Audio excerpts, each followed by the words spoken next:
Hey everybody, and welcome back to Unfiltered Love, our podcast where every week we come together and talk about subject of the week. Yeah.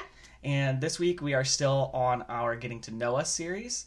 This is week 3. We're going to basically talk about the last 3 years, kind of after we met, and kind of why ULC came to be and how. Yeah.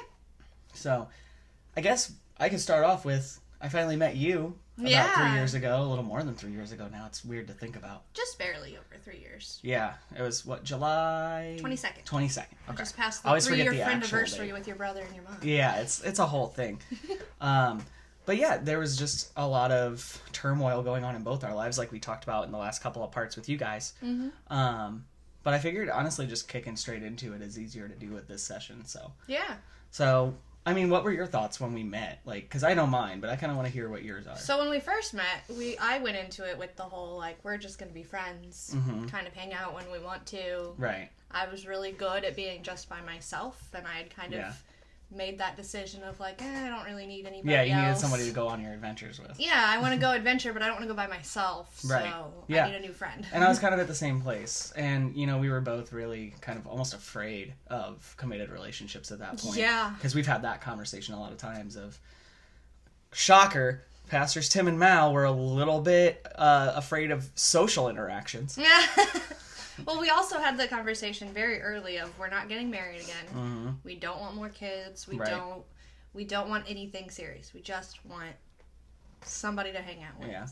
A fun buddy, if you will. Yeah, exactly. We won't say the word, but you all know what we're referring to. Fun buddies. Anyways. So, do you want to know what my favorite story about us first dating is, though, still? What? When we were sitting at Texas Roadhouse. On one of our first dates.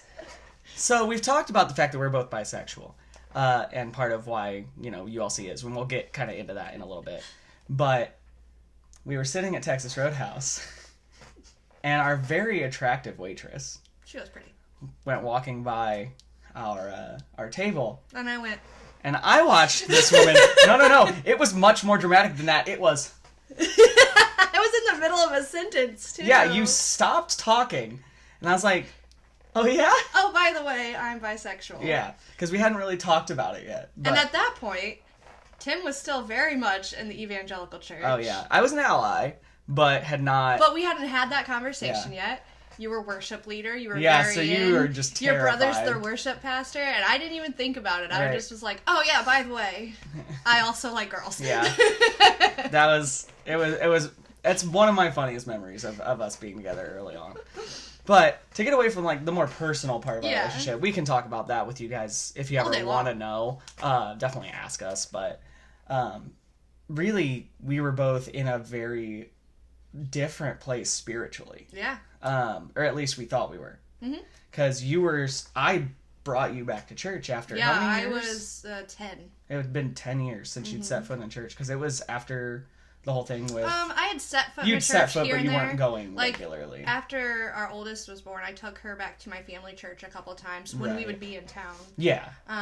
But other than that, I think I went to church once when I lived out of state. Mm-hmm. And my ex was not super thrilled about it, and I felt uncomfortable because I was by myself, and I didn't Which is fair. Yeah. In the Bible Belt. Yeah. Showed up by you were in the legitimate Bible Belt. Yeah, that was in Oklahoma. I showed up by myself with a baby. Yeah. And that was real uncomfy. Yeah, I'm sure the looks were great. I never went back. Yeah. So, and like you were still in a belief in God kind of state. I told you, I'm spiritual, but I'm not religious. Right. I believe there's something Which is a red flag for a lot of people. It is. But I believe there's something bigger than us. But I don't know how that fits into organized religion because I've had a lot of bad experiences. Right. And it was totally understandable to me because I had seen people get hurt by the church. Yeah. I just wasn't under the assumption that I would ever, meet somebody who would tell me that. Right. And I was, weekly going to church, leading worship. I was in leadership of the youth ministry. Mm-hmm. And so I was just super involved. And I know that kind of scared you first going into it. Or well, at least when that's 2 what weeks in you decided you wanted me to go to church with you and meet your whole family, I was a little freaked out. Yeah, and of course that was a week I led, so I was up on stage. I got to sit by myself. Well, I didn't sit You didn't sit by yourself. I ended up sitting by with your mom. Yeah, I sat with your mom. Because my mom made sure you felt at least No, somebody I think was your mom there. was in the nursery that day. No, I'm pretty sure my mom sat with you. I don't know. Either way. It was scary. But, yeah, we were coming from two very different spiritual places. And everybody wanted to talk to me. And yeah, that was the whole social thing. But anyway, to actually get into why ULC exists at this point, we did come from two very different places spiritually of kind of where we were at that time. And those two very different places were coming together to meet at a very weird crossroads. At a weird crossroads, but that made total sense to both of us. Because yours was coming to okay, there is some use to me being here, and I do feel more connected. I definitely felt more connected and valued when we were there. Right. It was definitely not like it had been before. Being at your family church definitely reminded me of my family church in a good way. Right. And not until right before we left is when I was really like, right. And that's a good segue for the other part of it was I was coming from I'm going to church every Sunday, I'm doing everything I can, and then your questioning kind of met me here of, are you sure this is exactly what you think? Yeah, I mean, I remember after sermons, I would sit down with our book of notes that you had taken, and I would just be like, do you remember what was actually said here? Yeah, and then we would go back through and we'd talk about it a little bit, and I was like, I mean, you do you, and you decide what you want, but this feels off to this me. Feels wonky to me. Well, and those are, to give you guys examples, this was, the teachings about, like, I remember one big one was, how you value God over yourself. And don't mind me, sunburnt. Yeah, sunburnt moving. You guys will see probably a lot of us being, like, trying to adjust here. It hurts. It's fine. Keep going. How you value God over yourself. Yeah. Go. And there was a point of, if you ever put yourself first, it was a problem. Right, and not even put yourself over God. No. That's not what we're saying. It was but if just you put yourself first, you're being selfish. In any decisions, you were being selfish. And I had spent the better half of those last 10 years struggling to be able to put myself first. And I finally, about the last year and a half leading up to us meeting, I finally had hit that point of, no, I am worth something. I am allowed to be first. I have to take care of me because I have this little human that I have to take care of. Yeah. And beforehand, I was putting everybody first, and I kind of forgot who Mallory was. Yeah. I became the wife and the mom and the daughter, but I wasn't really Mallory. Right. There was not much of me left. Yeah, it was hard to remember who you were. Right. So when I came home, I spent time going out and painting. You can see part of it in the very top of our screen. Yeah, right up here. Because most of the paintings that we have up are stuff that I've done. Not because I like them very much, but because my wonderful partner is sweet and really likes them. There's a couple that I like, but most of them I'm like, that could have been better. I don't know. But that was part of that, like, I am important. Right. And this is something I like to do. I need to do that. Right. So as you can see, this was a big, kind of trigger point for us of, we've both gone through divorce. You one more time than I had, but still learning kind of the same things of, no, I'm allowed to be me. Right. And I have to be me because if I'm not being me, why would you want to be with me? You don't, and don't hear how it's going to sound for a second. You don't want to be with just you. No, I don't want somebody that's just cloning me. Right. And we're very similar. We are. We're very, very similar. But those weird things that we're different at, my painting, my piano, my reading, your singing, video games, and not reading. Look, reading is hard. There are a lot of words. You're so cute.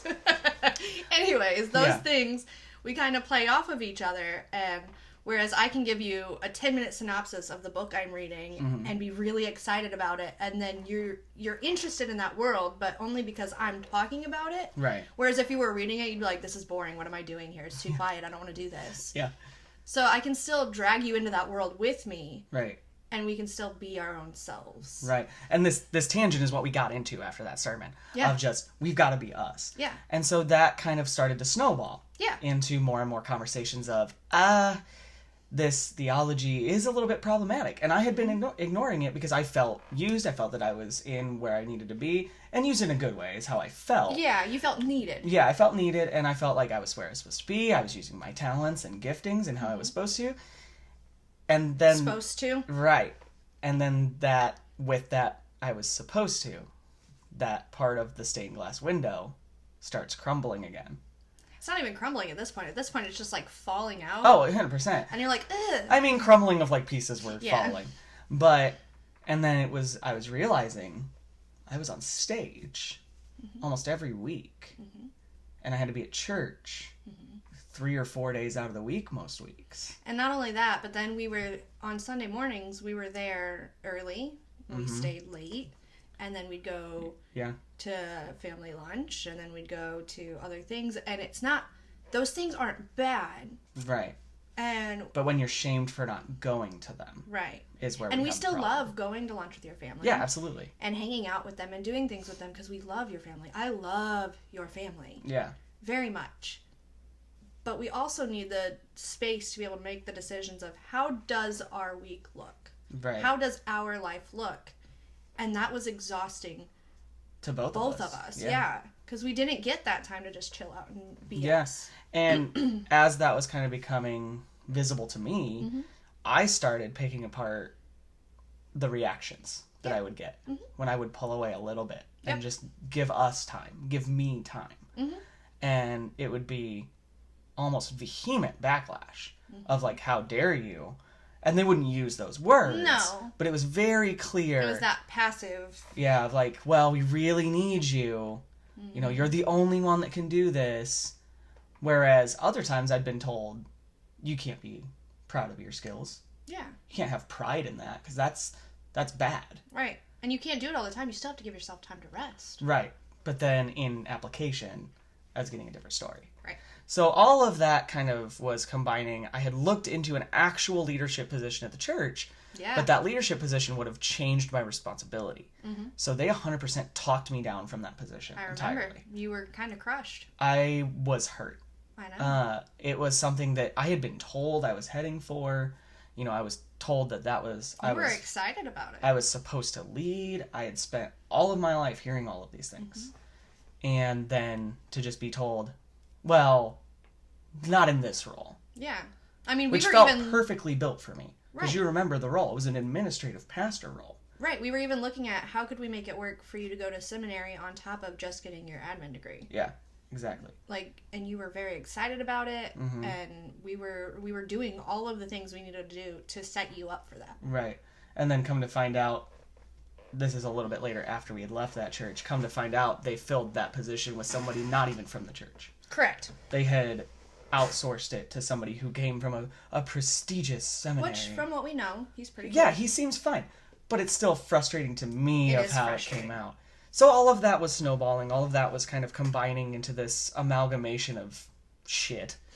But we kind of finally got to the point of breaking where one of our people that goes to ULC now, actually our secretary, I can definitely mention them by name, Ash, was with us there. And was kind of coming along with us and in the same understanding of, oh, these are problematic things that are going on. Ash and I are like this. Yeah. Y'all are literally the same person, about 10 years apart. Love you, Ash. But it was a sermon and a day of the back to school prayer. Yep. And the sermon already had kind of... The sermon wasn't too bad. It had rocked me a little bit. Yeah. For me, it was just normal, because I was kind of in this boat of like, well, I guess I'm here because I have to support you. Not I have to support you. Right, no, I know what but I'm supporting you. Yeah. And at that point, we were married. Yeah. We'd gotten married in that church in January of the same year. Yeah, because we got married... Right before COVID 6 months after? Yes, 6 months after we met, we got married. Yeah, and then it was, right before COVID hit. Yeah. So, and all of that, our personal story, you can always ask us, but it feels like it would take up a lot of time in the video that it might have moved fast, but it would take up a lot. Yeah. So we finally get to that sermon. It was one of the last Sundays in August of 2020. Or no, it was one of the first Sundays in August of 2020, because I gave kind of my... Yeah, because we ended the last... Yeah, I finished that month out. But anyway, it was one of those... you guys all know the back to school prayers and, where you pray protection. And it is where either the head pastor or the kidmin pastor or the youth pastor will pray a protection prayer over the kids that are going back to school to make sure that they're safe and protected, which is great. Yeah, in theory, it's a great thing. Wonderful. But they were in the prayer, and, you know, everybody's heads are bowed, eyes are closed, and the lead pastor, and I can remember it word for word, the lead pastor got to a point in the prayer, and he said, "May our students not be tainted by the liberal doctrine." And his head shot up, and my hand shot up to his mouth, and my head shot up, and my arm wrapped with ash, and as soon as it was done, it was, we need to go.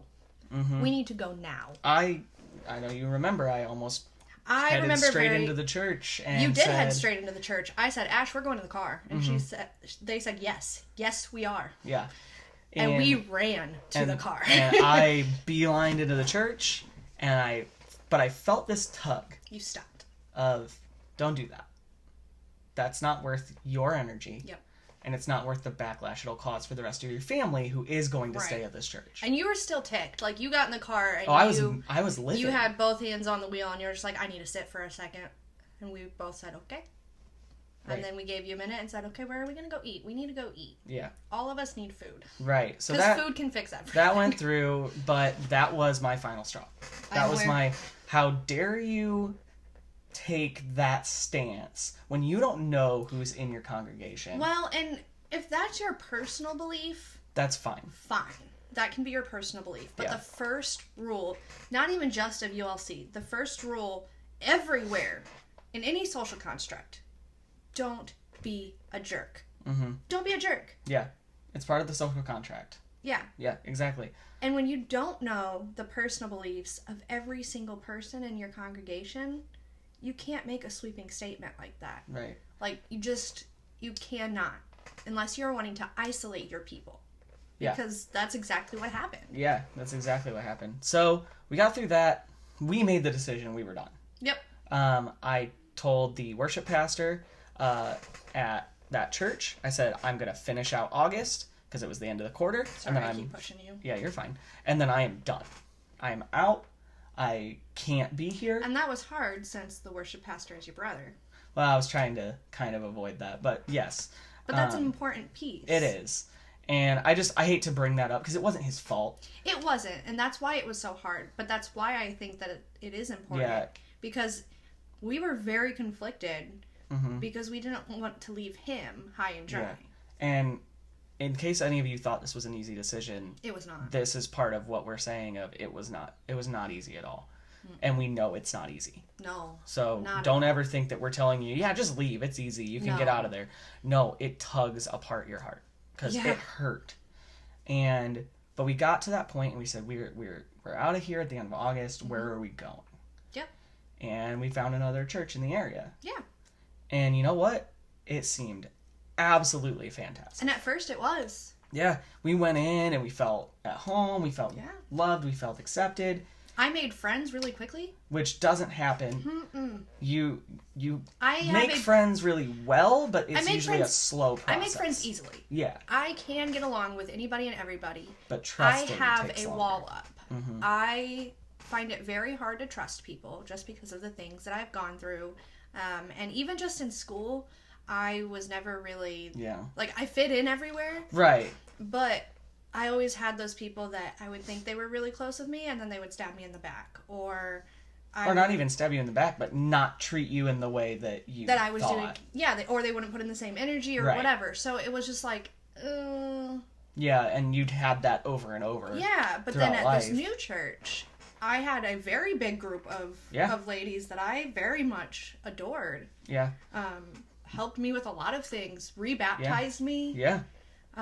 Everything. Just. And I had the same thing. Yeah, you had the same thing. And I actually reconnected with some mentors from earlier in my life, and everything seemed really, really great. Yeah. We got on leadership teams. Yeah. We were heading towards, being a very big part of this church. Mm-hmm. And... in case you guys are wondering, we don't mention names on purpose because everybody has a different experience. And there's always two sides and then the truth. Right. And I don't ever want anybody to have this idea that we're like bashing any of these churches. No, because it's never. different for everybody. It just didn't work for us. This was our experience. So, and we don't want to throw anybody under the bus. Right. Those of you that, if you're watching, went there with us, you know who we're talking about. Unfortunately, you know, it just is what it is. It doesn't mean that we have any no negative ill feelings will towards yeah, them. No not ill at all. will. We still very much are hurt by everything that happened and wish that it would have gone differently because we were so connected and so very much feeling like these were the people we were supposed to be around. Right.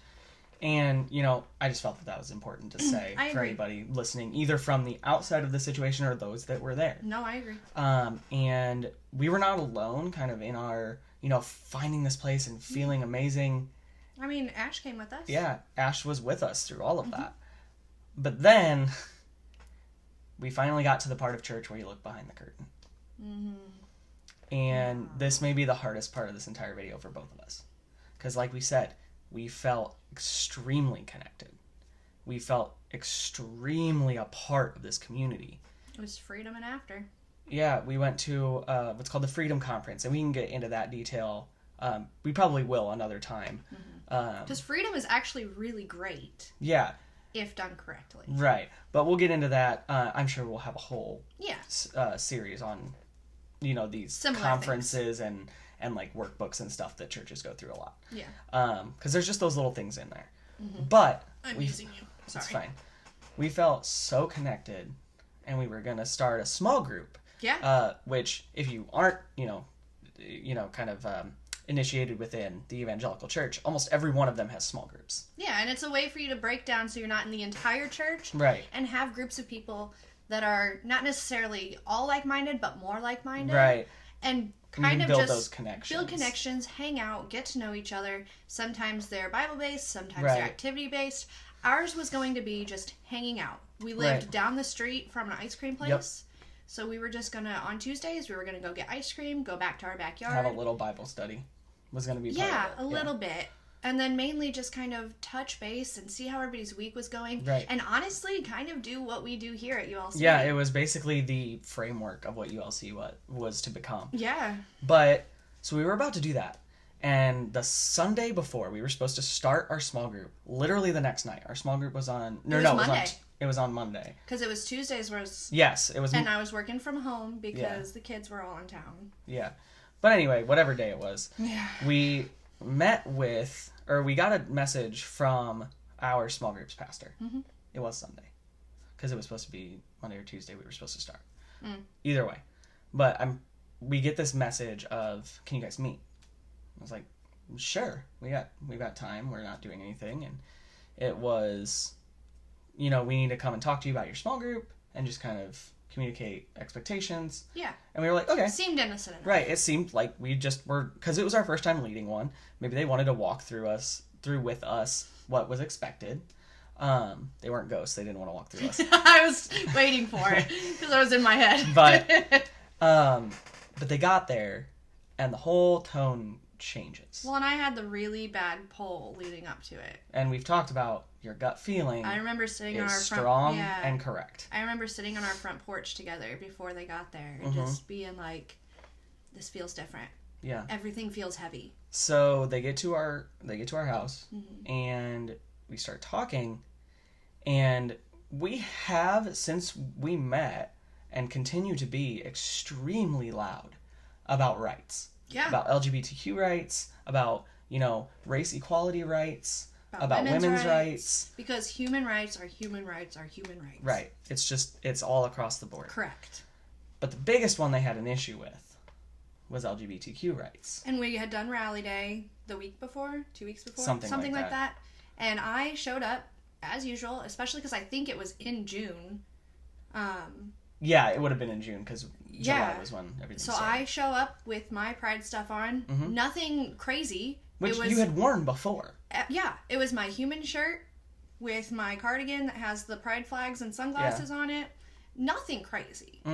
Literally looked professional. It was that same day. It wasn't even the week before. Remember? Because you were still wearing it. Yeah. So, But we were so convinced that we'd talked about it enough at church. We'd talked about it in our small groups we'd been in. We talked about it in Freedom, Yeah. which the lead pastor was part of. Right. Well, I guess he wasn't part of Freedom. That was the other small group with them. But we had talked about it. He was part of the conference at the end. Right. So anyway, we had talked about it. We had brought it up. Mm-hmm. And so we were like, okay, cool. We must be good. Yeah, we must be on the same And page. so- Nobody said anything negative. But they come and they say, long story short, I don't want to cover the whole conversation. But we had both gotten really connected to the small groups pastor and his wife. Mm-hmm. And we considered them very good friends. Yeah. And they came and broke our hearts. Yeah. And basically said, yeah. if you are not quiet about your support of the LGBTQ, you're more than welcome to still attend, but you will not be on the worship team. Nope. I would not be on the church online platform anymore. We would basically be relieved of our duty, but we could sit in the pew. Oh, and we could definitely still give. Oh, obviously. Always. You can always give. Finish out your giving. Yeah, definitely. Finish out your legacy fund that you pledged for.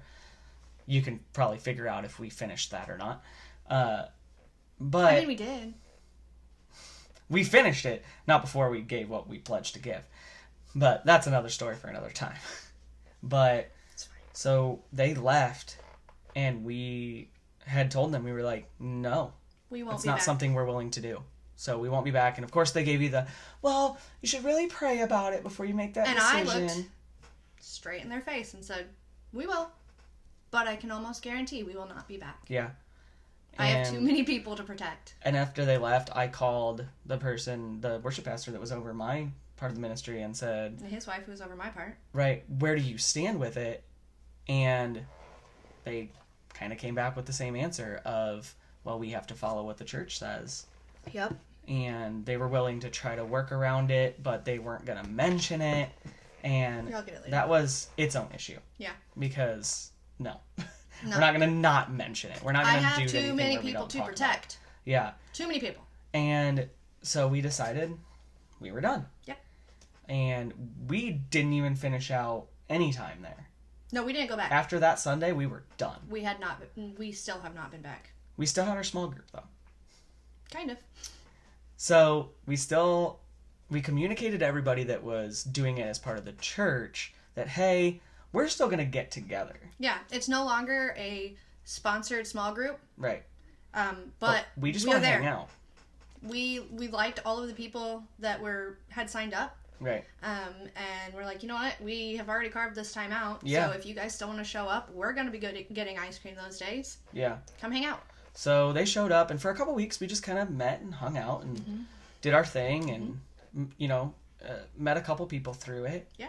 And then we hadn't gone to church in a couple weeks. Mm-hmm. And we felt off. Yep. And any of you watching, if you don't feel like you need to attend a church weekly, that's okay. That's totally fine. We were missing the community. Yeah. We Not needed even just it. the community. We both, when we are going through messages, we both find the things that we need. Mm-hmm.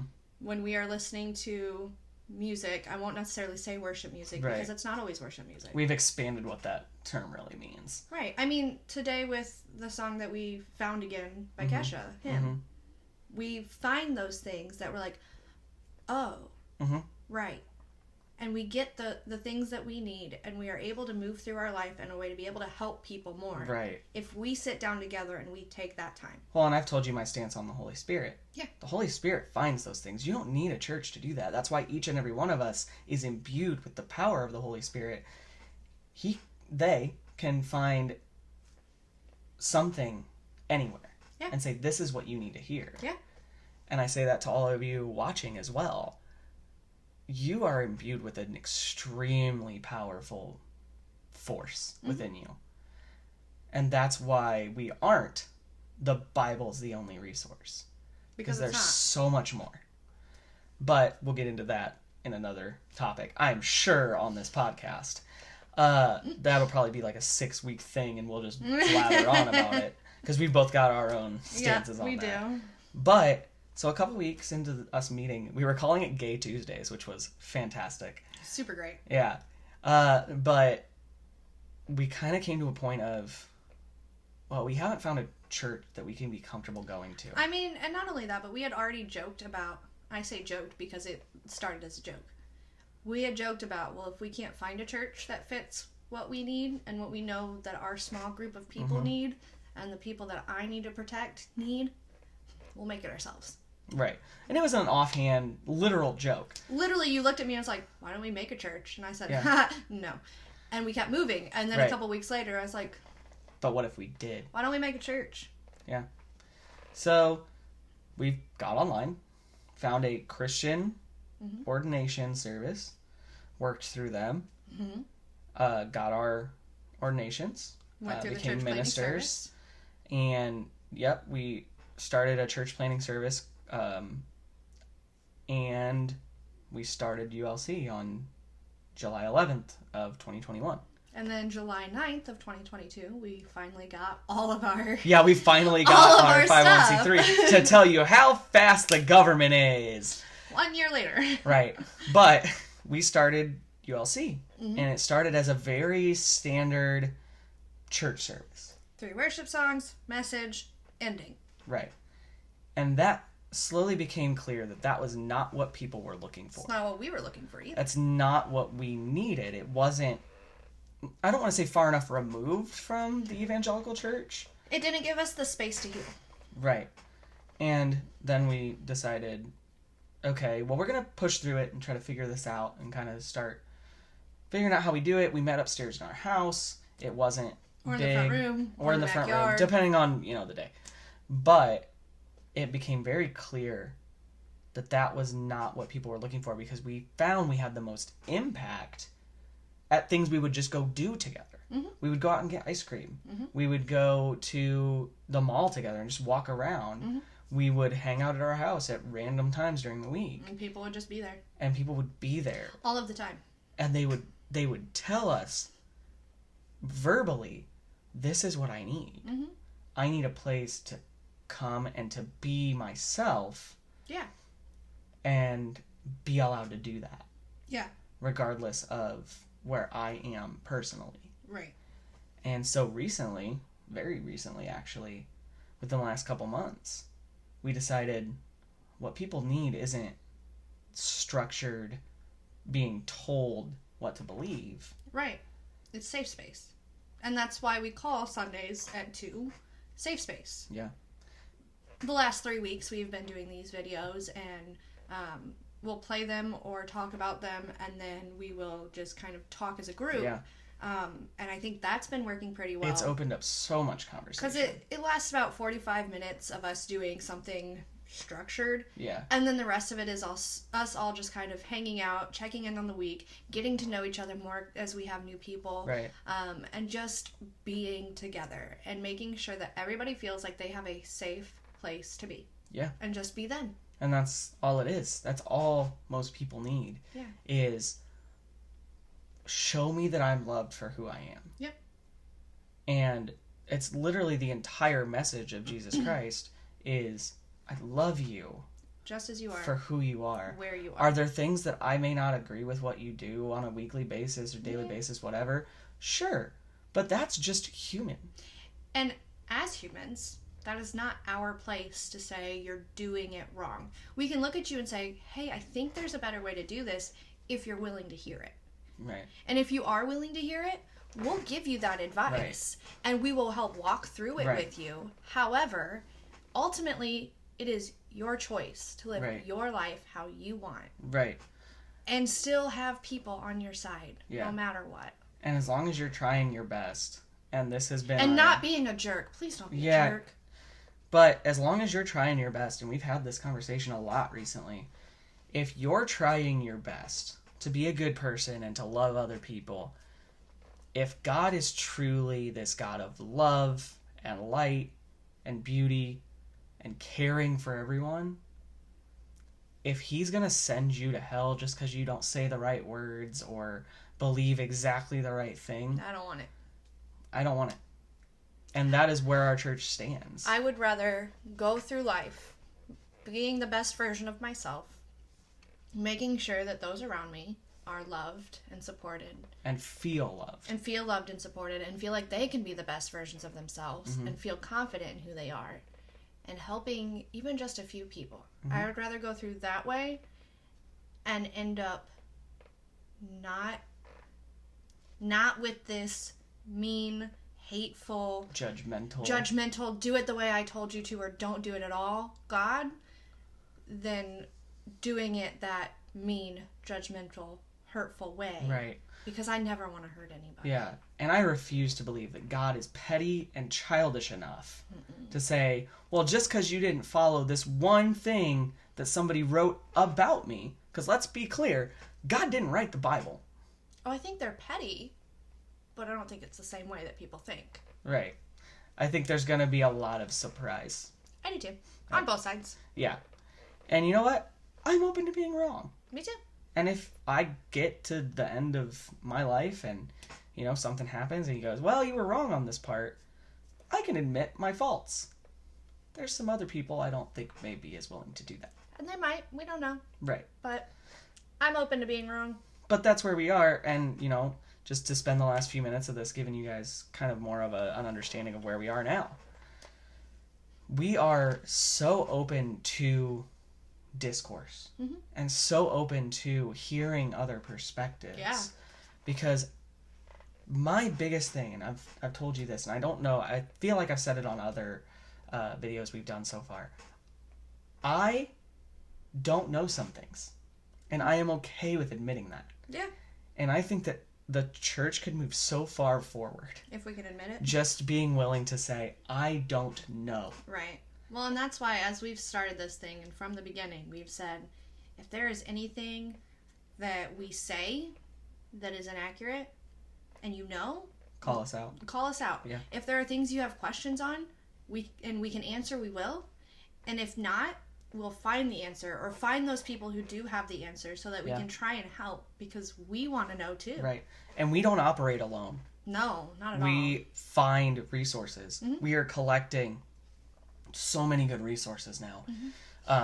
We're connecting with people like other progressive Christian creators on TikTok. We're connecting with so much more.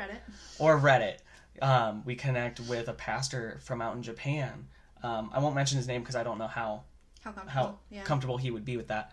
But we are working with him. He's been to seminary twice. He's pretty cool. This man knows what he's talking about. And you know what? I'm leaning on him. And I'm not going to agree with everything that he says. And he's okay with that. And if we could just, and if we can just get to that point of, I'm not going to agree with you on everything. And there are things I don't know. We could move so much further forward. Yeah. And I'm sorry I get so worked up about that subject. You're okay. But where we've been, there's been so many people that are just, no, I'm right. You're wrong. Shut up. But they do, and they get to that point so quickly. Right. When you start asking any questions, and it doesn't make sense because I'm going to bring up the Bible again, because again, we're using this resource. Thomas, the doubter, who said this can't be Jesus Christ. Yeah. When he came back, Jesus congratulates him and says, you doubt me, let me prove it to you. Yeah. He doesn't say, how dare you doubt me? No. He doesn't say, you're wrong for doubting me. No, he says, good on you. He says, I understand your need for evidence, and then provides him evidence of the holes in his hands and his feet. And he doesn't beat down on him. And he says, you know, if you don't believe me at this point, it's on faith. Yeah. And that's okay. If you don't question what you're being taught, you're not in a spiritual belief. No, you're in a cult. In a cult, yeah. You have to be able to question. You have to be allowed to have healthy doubts because that's what they are, is healthy. Right. It is good to question things. It is good to be like, but why is that? Yeah. You see toddlers and up asking, but why? Right. But why? Right. Our almost 10-year-old still looks at us and says, but why? Right. And sometimes I have to look at her and say, you know what? I don't know. Yeah. But I can try and find some logic for you. Right. Do you want to help me? And usually, 9 times out of 10, her answer is, yeah, let's figure it out. Right. And we do. So, yeah, and that's kind of more on where we stand currently. I think that covers kind of where we've gotten to now. Yeah. And like I said, we're always growing and evolving. Yeah, and things are going to change, and there'll be updates. But mostly, know we love you. Very much.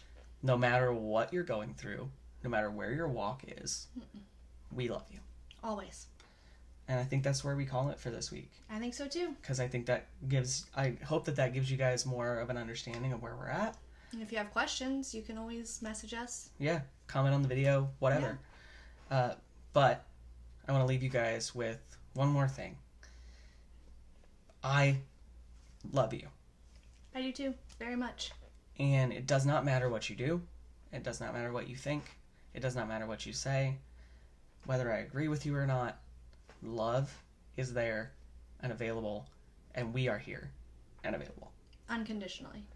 So, with that, thank you so much for joining with us on another episode of Unfiltered Love, where we take the filter off and talk about the issues that we're dealing with. Yeah. And I hope to see you guys next time. Yeah. Love you. Love you guys.